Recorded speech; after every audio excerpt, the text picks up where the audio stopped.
They've been warned by their governments to stay home because of the coronavirus risk.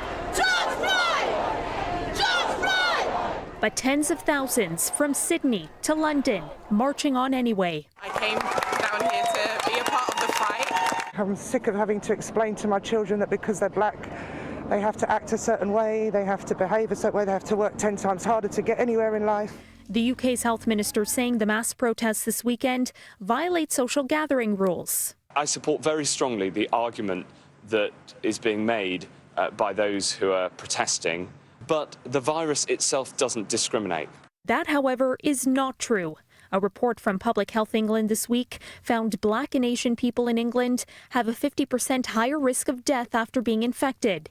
It reinforces previous indications the health crisis has disproportionately affected Black communities and other minorities and highlighted the persistent social and racial inequalities these protesters are fighting against and say is worth the risk. We have suffered too long in America and we've suffered too long in Britain. I'm not going to stop, and I'm not the only one, and we've got to make a change.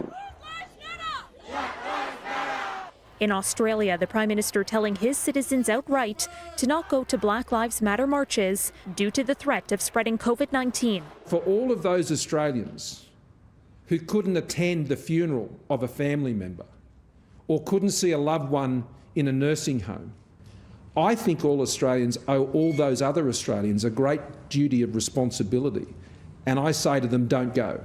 Inspired by the death of George Floyd, Australians gathering in solidarity with U.S. protests also called for an end to racism and police brutality in their own country. First Nations people are being murdered whilst in the custody of law enforcement officers, so, we need to take a stand, we need to get out there on the streets. It does show that Australia is actually outraged. Elsewhere around the world, people were not deterred by the risk of a second wave of infections, even in countries hardest hit by COVID-19.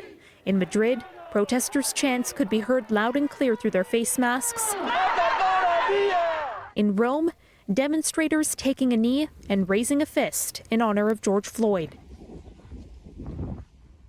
The rallies have unfolded for the past week around the world as global coronavirus infections near 7 million and the global death toll surpasses 400,000.